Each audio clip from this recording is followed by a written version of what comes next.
On the cloud. Welcome everyone to the Texas Leadership Mastermind session for October 2021.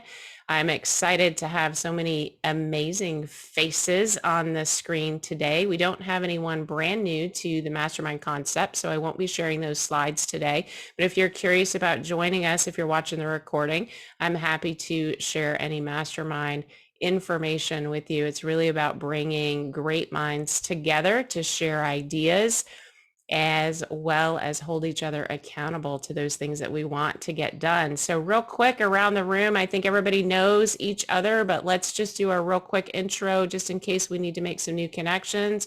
Cortland, would you please introduce yourself first, sir? Sure. Cortland Emmel, CEO, Ceutical Labs here in DFW. Perfect. Troy Weber. Good afternoon, everyone. Troy Weber with Weber Advisors, Inc., business coach and executive coach in North Dallas. Excellent. Dave Eisen. Dave Eisen in very, very North Dallas, which is in Iowa for now. Looking every day getting closer and closer to being a Texas resident. So certified business coach through Focal Point and executive leadership training. Dave, we're just waiting and waiting and waiting for you. Someday. I heard the first snowstorm is coming, I think, in the end of October. So that's going to be extra little push for us. So I would think so. Yes. Get the heck out before it snows. Absolutely. I did not introduce myself. Tricia Stetzel, Results Extreme Business Solutions, and also a Focal Point business coach. And I serve those businesses who are serving the community. Austin Tennett. Austin Tennett, executive leadership and business coach with Focal Point Coaching and Training Organization. So I've got the honor to present today. And then when I'm not with this fine organization, I've touched 2,000 small business owners this year through my work through Houston Community College and this Mattress Mac School of Selling. So we've focused in, it's been an unbelievable experience, touching those 2,000 business owners and helping them with their number one challenge, which is going to be no secret to anybody on here, is client acquisition. Thanks. Yes, sir. Absolutely. We look forward to your presentation today. Sean Lacanino with Anchor Point Business Development in Houston, Texas, focused on helping small business owners get more accomplished in less time with a greater impact. Awesome. Eddie Ross, stranger. Hello. Hey, hi. Good to see you guys. So yes, my name's Eddie. I am also an executive coach and I'm also in North Dallas. I also kind of grew up in far east Texas, place called United Kingdom. You might have heard of it. Very nice to be here with you all today. Is that it, Eddie? East Texas accent. I always wondered. It's a little known East Texas accent. Oh, all right. Greg, would you please introduce yourself, sir? Greg Alt with Paramount Services, a fractional CFO services firm and bookkeeping here in Houston. P.S. He's an excellent referral. If anybody needs to refer their business owner over to somebody who does excellent bookkeeping. So Greg, thank you for taking great care of people. Dennis. Dennis Stetzel, or the Focal Point Coaching Family, Executive and Business Coaching. And I am, just an announcement, I'm celebrating my 50th today, which is partially why my background, this isn't a virtual background, this is the real background. There's no place that I would rather be on my 50th birthday than floating in Clear Lake, and that's where I am. But I am here to hear Austin tell us all about his topic today and join all of you and hopefully participate in the discussion. I'm curious about that. But hold on. I'm curious about that. There's no place else you'd rather be, but I'm not there. Well, I'm glad you picked up. Whoa, man. It's not that kind of a webinar. That's next month. Dennis, you sailed into that one, my man. Dennis, how long you been married? Hey, Dennis, happy birthday, brother. Happy birthday. Been together for more than 30 long years. And just for the record, she was here this morning. She chose to leave. So Drove all again, the way back to Sergeant. I did. I Wow. did. I saw Sean. Sean had the diversion. Happy birthday, man. Happy birthday. Let's move Try, on. brother. Keep it above Wrap the it line. up. Keep it above the Wrap line. it Ready to up. break into song that's and funny. everything, That's man. funny. I was trying I to cover love you. it. Okay, so for those here and those who will be watching, it is my pleasure to introduce one of our Texas Leadership Network coaches. Austin Tennette is going to bless us with some awesome material that we're going to have a discussion about. So Austin, the screen and the audience are all yours. Okay, so I'm going to move into share, and thank you everybody for being on board today. And let's see. So let me. Okay, I'm gonna move to presentation mode. Can you see that in presentation mode? Okay. Good. Okay, perfect. Thanks so much. Good. Again, so like I said, it's an honor to be here. So the Great Resignation, I'm sure all of us have heard parts of this. What really touched me is that I used to be in a business where if we had 100% turnover in a year, that was a great year. The industry standard was 300%, but there's some things that we did in our organization. We were slightly larger and a few other advantages, but if we could keep it under 100%, it was a really good number. So what we're going to talk about here, or the goal is, I want to challenge all of our respective thinking about what this means, because in essence, what we're talking about is how do we attract and how do we retain good/top talent. So we'll spend some time on that. And then, of course, since we have such a small, intimate group, please feel free to jump in and comment as you see fit, either through the chat room or just put your hand up. And are you facilitating the chat room, Tricia? Because I can't see Yes, it. I will absolutely pay attention to that. Okay, Austin. perfect. And so, as we did in intros, there's a little bit about me, but again, I do a lot of work with the Houston Community College as an entrepreneur in residence, and one of the things I'm really proud of, last year we were named the #1 community college for entrepreneurial education, and our work is not with students. 98% of our work is with other business owners, very much like yourself. So we touch them all the way from business idea / concept all the way up to $5, $6, $7 million a year companies, and we're just doing some really great things there to enable the business community. So what's the problem?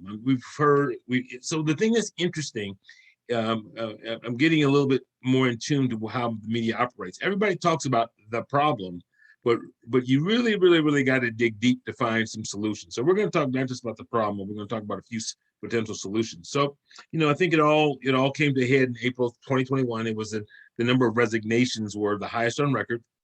As we all know, we were kind of just barely coming out of the pandemic, and then massive unemployment, right? And so my family was impacted by that as well. But you had all these people that were resigning, and so the trend continued through the summer. And so now right now there's somewhere a few 100,000 either side of 10 million job openings, and people keep blaming that there is the enhanced unemployment benefits for keeping people at home. So we now know that is a myth. I was listening to some what a sad life I have. I mean, some of you probably watch ESPN or something else worthy in the morning. I'm looking on the web for research results. So I'm looking for research, and I saw a snippet today. They said that most of the enhanced benefits ended at the end of October. The employment picture has not improved. So the enhanced employment benefits may have been part of the problem, but it clearly was not the problem, the issue. And we'll talk a little bit more about that. So employers are desperate, and so I know a couple of folks on the phone here are in that position where they've got looking for help, and it's problematic. So what's on the mind of folks that have been impacted by the pandemic, employment-wise, whether they've either been furloughed or they have the opportunity to work virtually? What have they been thinking about? I think for those of us that go back to sort of our Psych 101 or our management leadership classes 101, we'll remember the Maslow's hierarchy of needs. So if you think about it, with the enhanced benefits, we had those first, or even just savings, or just working virtually, those first 2 or 3 first two were definitely covered. Safety needs and the physiological needs, because we were able to provide for our loved ones and our families and that sort of thing. But I think the things that people were spending time on during the pandemic, when they didn't have to make the 1.5-hour commute each way, they weren't, in these some, not all, but some toxic working environments. Dealing with peers and bosses that that just didn't get it. They had an opportunity to think about what does it mean to be loved and belong. So they thought about their self-esteem, but most importantly, this concept of self-actualization. I remember going through this when I was a freshman in college, and this absolutely made no sense. But the more, I'm not gonna say older, but the more mature I get, this stuff really, really resonates. And so this self-actualization piece, I think people who found themselves in a different, let's say a virtual working environment, I think this is where they were spending a lot of time, as they, again, didn't have the commutes, didn't have some of the pressures of going into the same workplace. And particularly if they were laid off, you spend a whole bunch of time either formally or informally on these concepts. Because if we all recall, it wasn't that long ago when we talked about career satisfaction, it was just a couple elements. It was, what do you want me to do? Job content, and then what was the compensation? But as we sort of move forward, roll forward in this thing we call work, I'm not going to blame, but I encourage, what the millennials and the younger generations have brought to the table in terms of, thinking about work as not our primary aim, but just one of the things that we do, and as part of that creates our whole person. So if we think about this, again, job content compensation was not enough, but it became all of these other things. Who's my leader? What kind of working conditions do I have? What is my self-concept? And does my work reflect the key ideas and around what, is it aligned or consistent with my self-concept? And we talk about things like commute, level of engagement. For any of us who study the workforce trends, we know that engagement pre-pandemic and definitely, kind of during the pandemic, employee engagement was at an all-time low. Some estimates, particularly the Gallup poll, they say that employee engagement, 70% of people coming to work are not engaged. And so that's a whole separate workshop we could do. And of course, in this, the stress levels and recognition, and does my career have growth opportunities, or what are the growth opportunities in the career that I've chosen? So we have all of this stuff that's happening. So we as employers, we as leaders, we've got some severe challenges. And so the thing we got to come to grips with, the old days are gone. And so the whole idea / concept is we've got to eliminate or reduce the old way of thinking if we want to get better results, right? And I think we all know what the definition of insanity is, right? But it doesn't have to be that way. So what are the opportunities that we have here that are in front of us? These are the things that, some things we can control and some things we can't control. But I'm just a firm believer that to make a permanent shift, there's things that are in our control that we can make happen. So we'll talk about that. So would all of us pretty much agree that we kind of live in the experience economy, that, we put a little bit more value on, attending the concert as opposed to owning the CD or the download or the stream? A lot of talk in the last few months about that, and particularly, again, this is fueled by some of the younger generations. They're more into experiences as opposed to accumulating stuff. Very much unlike at least my generation. And again, a proud baby boomer here, right? So, but if we think about it, my question to you, who are my clients and potential employers, what if we treated our employees or our team like customers? Not just like customers, but like our best customers.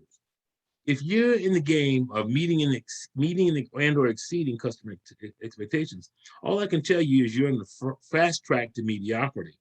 Where we are in our business cycle right now, if we're not actively engaged in trying to delight and or amaze our customers, again, we're on the fast track to mediocrity. So if it's good enough for our customers, it should be good enough for our employees or the people of our team.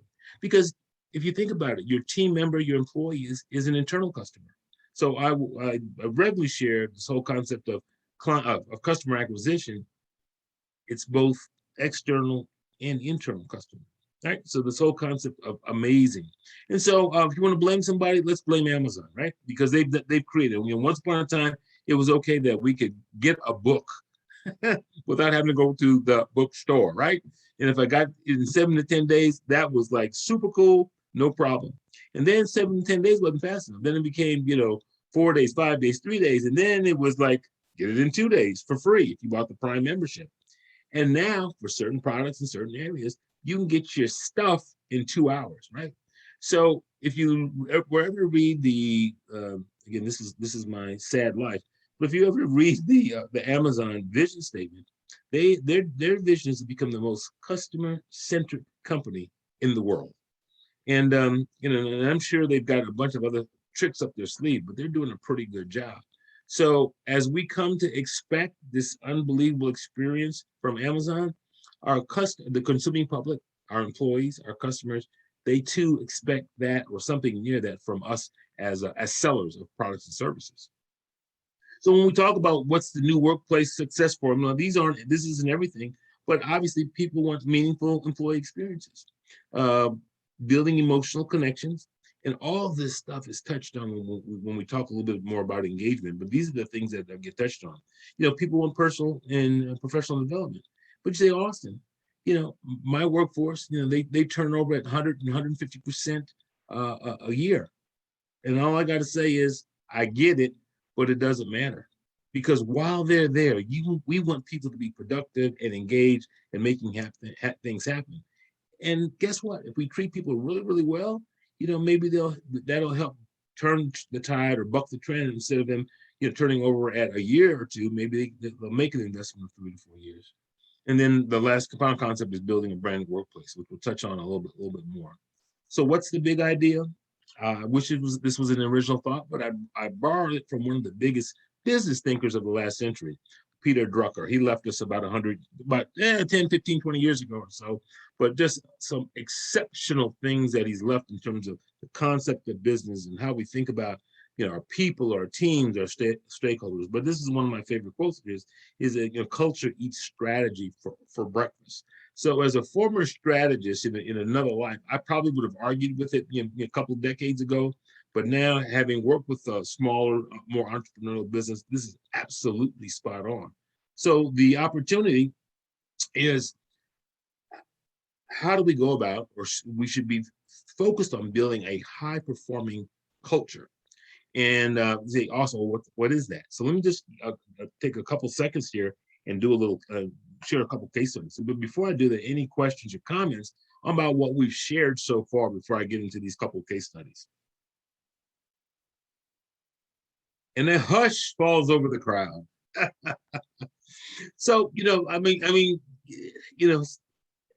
a couple of people might be saying, well, that might work for some industries, but maybe not for mine. So, and I get that. And I too am a little bit suspect of some of this. But ran into a colleague at an event, and we were having a conversation about his business. I love that. Anybody who knows me, I love to ask deep, probing questions. I like to call myself the king of discovery. But as we're having the conversations, I'm asking him about what's working in his business, because the business he's in, it's kind of a 9-to-5 business, so on and so forth. And there he is in the middle of the day, at this event, and he's just with no cares in the world. I'm just okay. There's something there. So we get to talking, and what he shared with me, he says, Austin, 4 years ago, I made a decision. I go, well, what decision was that? He says, I made the decision that the way I was doing business was not working, and I had to do something different. And I said, well, what was that? And he said, I was experiencing high turnover. My team was not happy. I was, a lot of churn with my customers, so on and so forth. So I was going to do something different.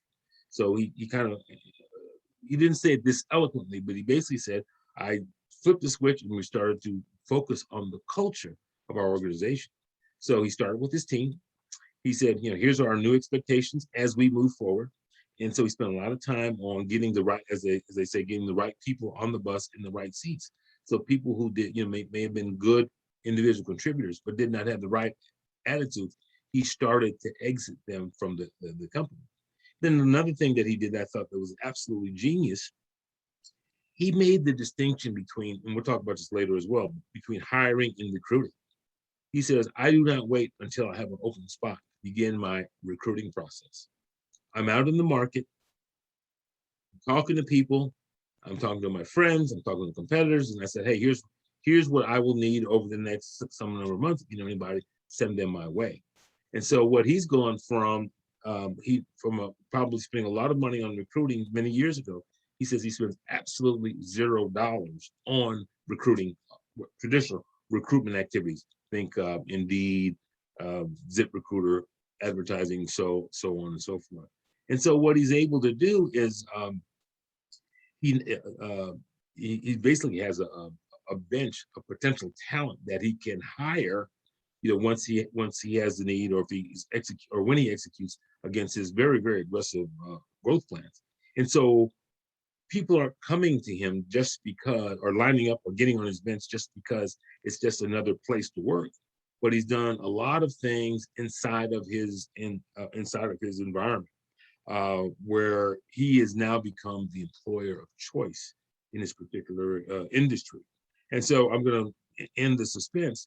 This guy, he runs a mechanic shop, mechanic and collision center, right? So you got like, oh my God, you got to kid me. But what he does is, people that are on his bench, he invites them to the team parties that they're having. He does all these little small things, recognizing people on their birthday, the birth of a child, having parties, cakes, and so on and so forth. And then the one thing he's done here in the last couple of months, which I know is going to be a game changer. He has installed air conditioning in his service bays. And everybody said, oh my God, what were you thinking? But he says, Austin, it's only been a few months. He says, but the early returns are exceptional. Because I mean, think about it. Houston summer. Now I'm working in air conditioning. The heat's not stressing me out. I mean, on and on and on and on. And so what he's, some of the unintended consequences. Of course, he was doing right by his employees, but he said some of the unintended consequences was, he says, I've never seen my people happier. He says, and then my customers see how happy my mechanics and technicians are. He says, the payoff is unbelievable. So he's experiencing about 80–90% of his new business comes from referrals, all because he made the decision to not be like the rest of the folks in his space and do something different. The other case study I'll share, very similar environment. Woman had worked in this business for about 10 years, and then about 4 years ago, she decided to buy it from the owner founders. Same kind of a deal. They made a decision that what she inherited was not working. Ended up exiting a fair number of people, and now she's working on basically a game plan of taking care of people, taking care of clients, very, very similar to the mechanic. Now, this woman's in the environmental services business, environmental consultant. And so, but she readily admits, she said, Austin, that stuff is really, really important, but I do not like to do it. That stuff, she said, just wears on me. But she was astute enough to go out and find basically the equivalent of a COO and a company C-suite team that can execute on all those people-friendly activities and that sort of thing. And she says, I invest in them, I let them do it, and then I just focus on the things that I enjoy doing, which is business development, servicing the market, and that sort of thing. So she's had a complete turnaround. I think she said her revenue was up 2 or 3x, and profits probably up 4 or 5x. So the thing is that, and she says, our culture has never been stronger, and we're getting good retention of our folks. And so she's hiring a lot of young folks. She's kind of with me. She says, millennials and that generation, they're great, because we are feeding what they need, a purpose, concept, principles, and that. So good. So I'll end there, and we'll kind of get into sort of what are some of the keys of creating a high performance culture. But before I move on, any comments or questions from the audience about what we've covered so far? So again, as in my last major leadership role, I had about 1,700 employees on my team. And I was always driven, and I'm not sure why, but I was always driven towards being becoming the employer of choice. So, I mean, everybody, I mean, I'm sure all of us as we're out and about, this is a very, very common scene where we see a help wanted sign or now hiring or something akin to that in the window. And I will tell you, as a business coach, that just grates me. I mean, that's like fingernails across the chalkboard when I see that, because the whole concept here is if we're trying to build, camaraderie and build a culture, do I just want anybody coming up off the street just throwing their name in the hat? Why does Harvard and some of the Ivy League schools, why do they produce such great graduates? It's because the freshman class are great students to begin with. So they're starting with some of the best and brightest across the country. So we owe this to ourselves as well. So let me put the soapbox away here for a moment. But the bad news continues. And so this is something that I feel, as putting this together, I just found absolutely fascinating. So if we look at the employers of choice, the Facebook, Google, and Amazon, they have their hiring, not so much hiring challenges because they get about 30 or 40,000 unsolicited resumes a week, but their retention is not that much greater than some other organizations. I think the average or median was somewhere around 3 or 4 years. So if you think about it, these are the best companies working on the planet, but they're still challenged by, relatively low retention. Number of surveys have been taken as we move through through this period of time. Prudential said 40% of respondents were considering leaving. We read the article from Harvard that applicant tracking systems are broken, that they're keeping too many people out, screening out as opposed to screening in. So that creates challenges for those of us who are using some sort of online platform. We've got this conundrum about, do we work from home? Do we work in the office? Is the hybrids, or employers got to come to grips with that. So we've got that, and then it's complicated by, gender and generational differences about what the optimal working environment is. So it's a little tough. So we as leaders have challenges. Productivity is declining. And then again, another survey I read this morning, 51% of the companies in this small business survey said they've increased wages since 51% of people said, the company survey said they're still having problems finding people. 42% said they've raised their wages since the same time last year. 34% said they plan to raise wages in the next 60 to 90 days. And then 4.6% was the average wage increase that people have experienced. And so my question to my distinguished assembly of participants here today is, how will you compete in the war for talent? So first of all, I got to say, if 4.6% is the average, I mean, that's pretty sad. All this stuff going on, and you can only eke out 4.6. I got it. Got to make a profit and that sort of thing. But 4.6,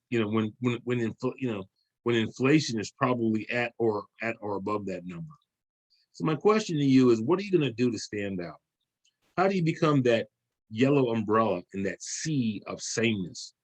So a potential starting point is, what does your ideal employee look like? Because I know most of you, when you started your businesses, you started with the concept of identifying your ideal client.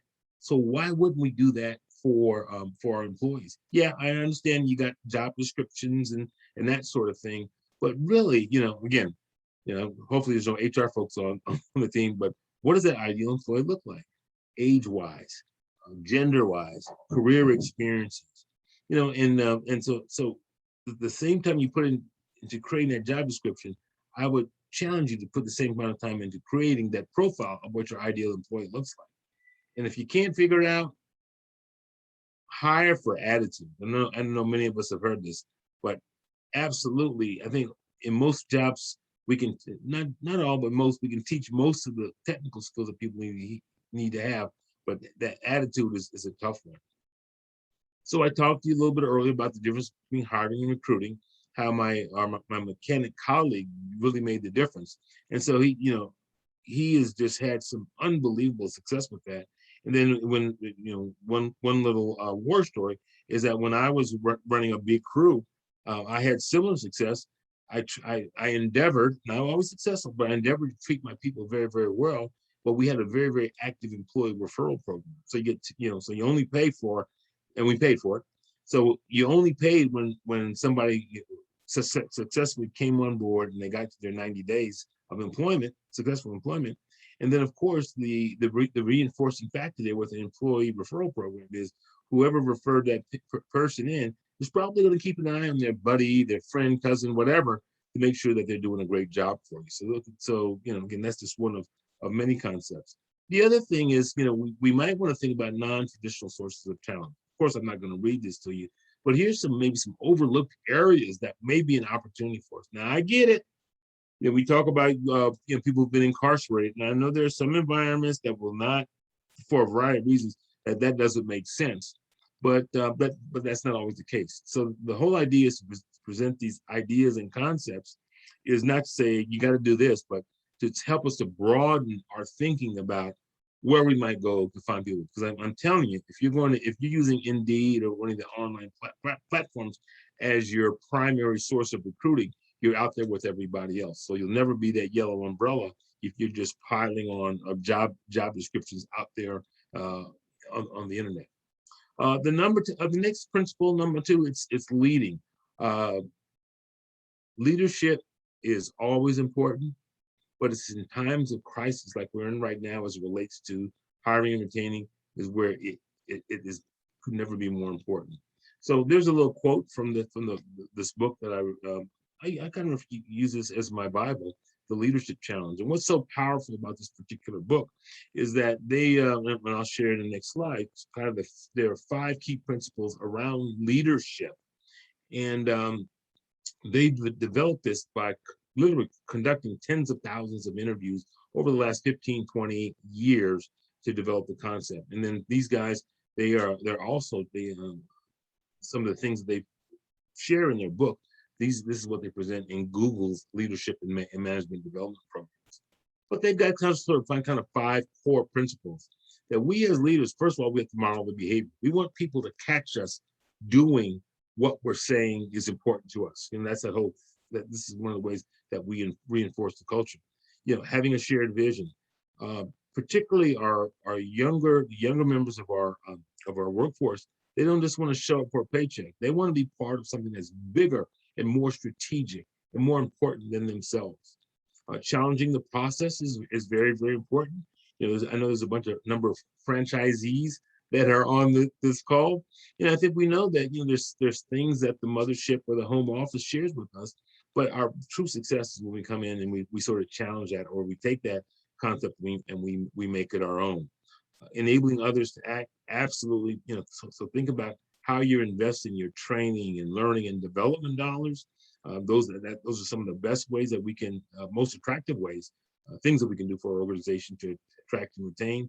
And then there was a time when we said, business is business, this is not personal, but that's absolutely false, because we've got to connect with people at something beyond the business to business level. So we're able to encourage the heart, whether it's being genuinely concerned about where people's lives are going as it relates to their careers, their home lives, and other things that they're involved in, is absolutely powerful in making all this happen. Number 3 thing is engagement. For those of you who've read the Gallup, we talked about earlier, the Gallup organization does these employee engagement, and it's the level of engagement is dismal, because we have people in our workplace that are spending more time being victims as opposed to being victors. And victors is that engaged employee. They're fully absorbed.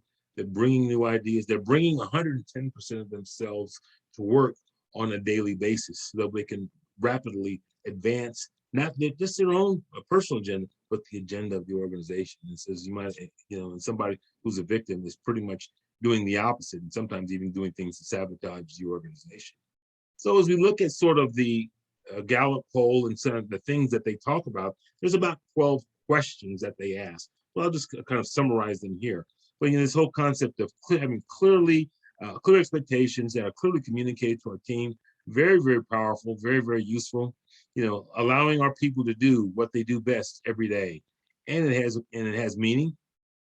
And these are the questions that they ask us, or some form of that. And we talked about it a little bit earlier: timely and frequent recognition, praise, and care. I will say in my days of being an unenlightened manager, I would go days, if not weeks, without recognizing people, because my mindset at that time was, hey, they're getting a paycheck, they got a job, what else do they need?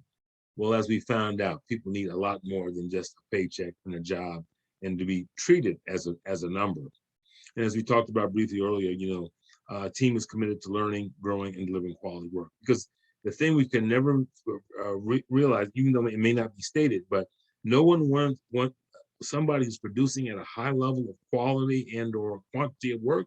They don't want to be attached to a coworker or a team member that's doing shoddy work or producing at a very, very low level, because that's that if you think about it, that is the pride and that sort of culture of accountability that we all want to deliver. The next one is the delegation. I think delegation is one of the superpowers of industry and business, because just, not just delegating, but effective delegation is just absolutely so powerful. So for us as leaders, this gives us the opportunity to share tasks, activities with people on our teams, and those become growing and learning opportunities for the people that we share we share those tasks with, or we've asked to do something with us. For us, I think delegation is also a very, very selfish thing for a leader to do, because if I'm able to effectively delegate, then that frees up my time so that I can work on some of the higher priorities that I may have. So again, this is another one that's ripe for another hour or so presentation. But there's such great power in effectively delegating. So there's a couple things there, but we'll move on in the interest of time. And then the number 5 thing, which can be the biggest challenge I've seen, is the biggest challenge to most leaders, is moving from a concept of managing to one of coaching. So being a UCLA alum and having a little bit of affinity towards the basketball program that once was, but I love this comment about someone who can give correction without resentment. I mean, I don't know about you, but I can count so many times when I was given sort of constructive feedback, and I just and it just burned inside of me. But I can also remember people who truly endeavored to coach me up. And so what does coaching look like? Some of the guiding principles of coaching. And I think most of my brethren here, or all of my brethren here, we sort of subscribe to this as well. And I think this is why we became coaches as opposed to consultants, right? So so in the coaching mode, we're building collaborative relationships, and most importantly, trusting relationships. We're focusing on the coachee's agenda. So it's not our agenda. Sure, that we've already created, as we said earlier, we already created the expectations, what's expected of the individual, but now we help that individual to accomplish what we've set as the expectation. And then this is the tough part for most leaders. Now, when we engage that individual, we've got to engage at a peer-to-peer basis as opposed to boss to subordinate, because you'll never get the benefit of a coaching approach if you continue to act in the manager to subordinate role. And here's the big one: we help people find their own answers. We do not do the work, right? The coachee does the work, but we help them to find the answers. Because if, in fact, I'm working with a client right now, and this is the reason that they're bringing me on, is because when the boss, the manager, the division president is in the office, there's a line outside his door of people with a list of questions that they want to ask. And he says, it just doesn't work. He says, that's throttling my organization. That's the bottleneck. So I got to get these people into decision-making mode. So we're going to have the coaching question with him, or coaching discussion with him as well. And of course, we don't just throw people out off the island, but we lend a level of support. And so by doing all those things, this is what leads to action. So our final principle is how do we reinforce, we talk about the elements, the building blocks of culture, but how do we go about reinforcing those concepts? And I hate to get, well, I will go technical on you, but we refer to this as the coaching pyramid, creating that vision and mission as a part of your strategy process. Because if you think about it, if these things aren't written or committed somewhere that people can refer to, whenever anybody shows up with a good idea, it's probably a great idea. But if we were to take this, vision, mission, and particularly our core values, and commit that to writing, get people's inputs, we have a really, really good chance of succeeding. And of course, what rolls off of that is creating goals and strategy and plans of actions. So the core values and guiding principles are so important, because if you think about it, what are the values? At the end of the day, it's how we get things done in our particular environment. So this is why this is absolutely. So there was a time when I was taking on clients, we would ignore this. We wouldn't do this. That's a bunch of hooey. But now, if we can't, if with clients, if they choose not to spend time on these areas, then we can't have a relationship, because I just think it's so fundamental and foundational to the success of an organization. And then as we wrap up, I may not be as smart as I look, right? or I'm smarter than others maybe, but I never throw sand in the face of a billionaire. So we talk about Reed Hastings, who's the founder of Netflix. Here's kind of some things that he talks about as he builds a team, he builds culture. The best talent. We talked about that. Candor among members of the team. We got to create the environment that we can have. Again, going back to what John Wooden said, we can give constructive feedback without resentment. And then the third one is remove the controls and trust people to do their best. So that speaks specifically to a system of effective delegation. Again, and you don't get there overnight. But the most important thing and the last thing he leaves with, we are more like a high-performing athletic team than a family. So personally, I hope I'm in the minority, but I chuckle when people say, I treat my customers or I treat my employees like family. And when we recognize, some of the challenges that families have, you think about divorce rates, this and that, and so on and so forth. My response is always, I think you can do better than that. I want you to treat them better than you treat your family, because people in the workplace, they deserve it. So good.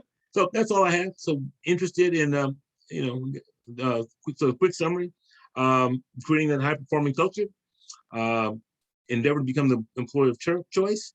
We as leaders, we've got to put on our leadership cap, big boy pants, and lead accordingly. Focus on engagement. Delegation effective delegation is a superpower. Let's endeavor to coach as opposed to manage, and then put in place those reinforcing structures and processes, specifically around the strategy pyramid, to get the results that you want. So thanks for your time. Let's open up. Do we have any time left for Q&A, or did I soak it all up, Tricia? Yeah, we're good. Austin, we've got about 12 minutes. Okay. Cortland, I saw you leaning in and nodding your head, and I even saw you wave your hand at some point. So is there something that really resonated with you today? Well, I was going to say there's a lot of points there that, we try to attract. One of the biggest issues that we have in employment is, number one, that because we're a DEA Schedule 1 firm, that limits us to U.S. citizens only and people without a past. And that usually eliminates 28 to 30% of the applicants almost immediately with one or two questions. But the biggest issue that I have right now is with the millennial generation and younger, because they're graduating from college without an education. And the fact that, that they're walking in with that superior mentality that they know what they're doing. And, unfortunately, in the first, 45 days, we find out that they don't have the education that they purported to have. And we go about trying to train them to do work, and they resent the fact that we're having to train them in the same attitude that they went through at college. But it's the fact that they didn't receive the training in college. So that part makes it difficult. The other part that we find interesting is the fact that, unfortunately, I went to a school in Waco that has a very strong background in religion, I guess is the best way to put it. And I'm finding that a lot of the young folks do not care to receive the ministry services that we provide here as one of, what I consider a benefit. And it's frustrating because, we speak about it up front. And then when we, ask them to join the organization and we find out within, 30 to 45 days that they're not going to be a fit. And then they go back to report on Open Door that, we're a bunch of Nazi hypocrites that all we focus on is their entrance into heaven rather than in doing the work. And here I am showing, letters from patients in the field that received a benefit from something that we worked on. So, having that focus on future rather than the focus on now, and then also the focus on developing the individual. And, we provide 74 books for them to take on to start their personal development. And they resent the fact that, they just spent 5, 7, 9 years in college, and they definitely don't want to learn anything else. So I'll leave it at that. I'll tell you, when I was putting this presentation together, I was thinking specifically about you, because I know that, particularly when I shared that slide about, alternate sources of finding employees, because I know most of that, if not all of it, did not apply to you because of the industry you were in and some of the requirements that are put upon by you by the various authorities. But I will give you kudos. I'll congratulate you for you're doing, a lot of the things that are right. And I know it's, easy to talk about the knuckleheads that don't fit, right? But I'm sure you've got a few success stories that people that have kind of, in that age group that have kind of come through the ranks and have kind of, they fit in, right? And so they're probably having unbelievable careers because they figured out that they don't know everything. And maybe this old guy knows a thing or two, right? So thanks for sharing. I appreciate that. Thank you.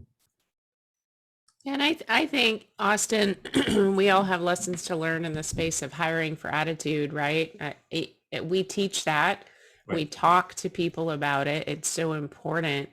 But when you go to hire your own people, Dennis and I just went through this over the past few months. We were hiring for skill, right?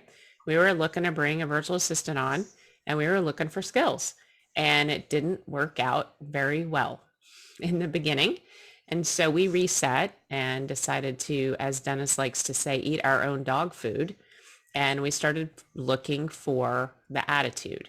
And, when they have a good attitude, Cortland, when they have a good attitude, it's so much easier to teach the skill, right? Because they're not just wah, wah, wah.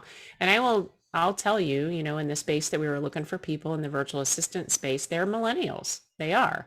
Either at the middle or kind of the tail end of it. And these millennials want to serve a purpose. They do, most of them, the ones that want to work, right? They want to serve a purpose. And I think if you're really focused on the attitude, then you don't end up with all those knuckleheads, as Austin said, right?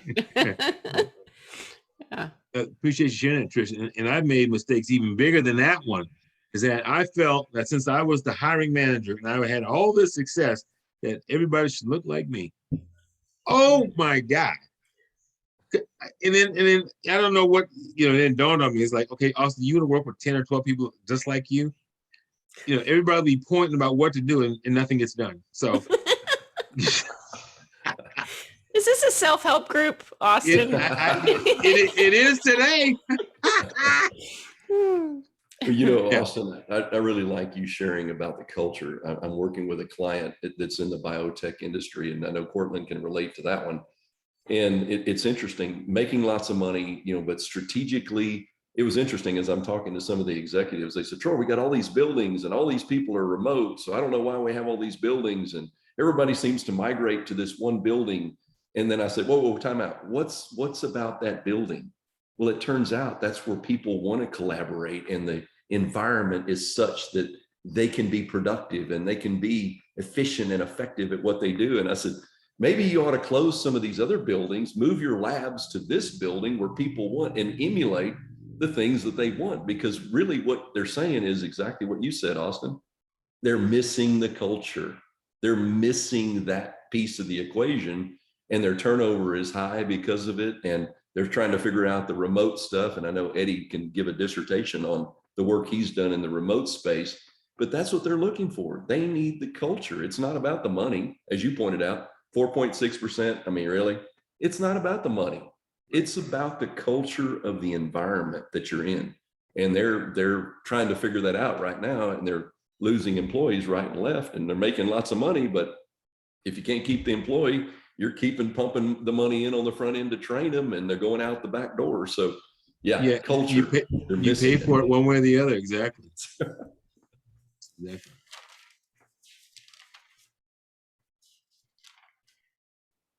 Yeah, well, I wouldn't mind saying that my view is that once the pandemic, fades into the past and we look back at it all, we're not going to remember any of the medical side of it at all, but we're going to live for a long time with the shift in the way we work and this move to remote and this move to the so-called hybrid model. And companies are struggling with this every single day, and HR departments are coming up with rules that they're quite quickly realizing don't work. And finance heads are looking at the fact that 40% of their office space is not being used. And it's a really complicated thing. And the power has shifted to the employee to a certain extent. When we were all young, just about everyone on this call, I think, we turned up at the office at 8:30 in the morning. We stayed there all day, and it never occurred to us to do anything else. And now people think completely differently. And this is a very tough thing to deal with. So very interesting stuff, Austin. Thank you. Well, I think you're 100% right. It is going to be those things. And I think what we're experiencing now is people have reevaluated their own personal values and what's important to them. And they're walking away. It's easy to put words on the wall and say, this is what we believe in. But when you don't treat your employees like they are the most important asset, and you don't appreciate them showing up early and staying late, they go through 2 years of what we've just gone through, and they're like, I can do this elsewhere for the same amount of money from home or a different culture. And I think all of that is what's going to come out of this, is really a realignment of what's important to people, and the culture is going to be the thing. And we've talked about all this before about how do we build the culture remotely when we have people in the office too. That's going to be already is a major struggle, but that's really going to be, okay, so we're going to realign. Now, how do we bring everybody together? But it's going to be very interesting. It's a great point, because whether people will admit it or not, people who show up in the office, they have the inside track towards the promotions because they built and maintained the relationships with the people who grant the promotion. I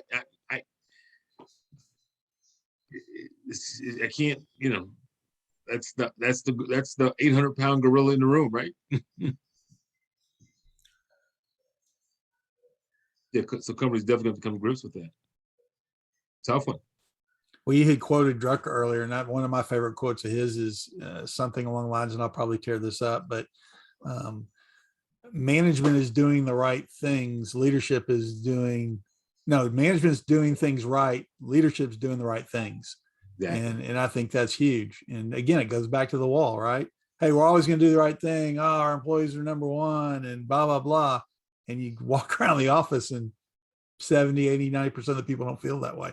I remember when I started my first business, and I was a punk kid. I didn't know what I was really doing, but I would read these surveys that would say appreciation, reasons people leave a company, lack of appreciation, all these things. And money was usually, if on there at all, it was in the bottom 7, 8, 9, or 10, right? And I would just say that's a bunch of BS. No way. Now, having lived on the other side of that, man, I understand that 100%. You get to a certain level of comfort in your life where whether you're a billionaire or just making it, but you're comfortable, all those other things really become important. Once your needs are taken care of, the rest of it really starts to fall into place. And I don't think enough organizations get that. I would agree. Austin, thank you so much for pleasure. the presentation today. Greg and Cortland, thank you for joining us. I hope that you were able to take some nuggets away today. And I'm just going to say, you guys all go find your purple goldfish. If you don't know what that is, go look it up. Okay. Y'all have an amazing day. Happy birthday, Dennis. Bye, guys.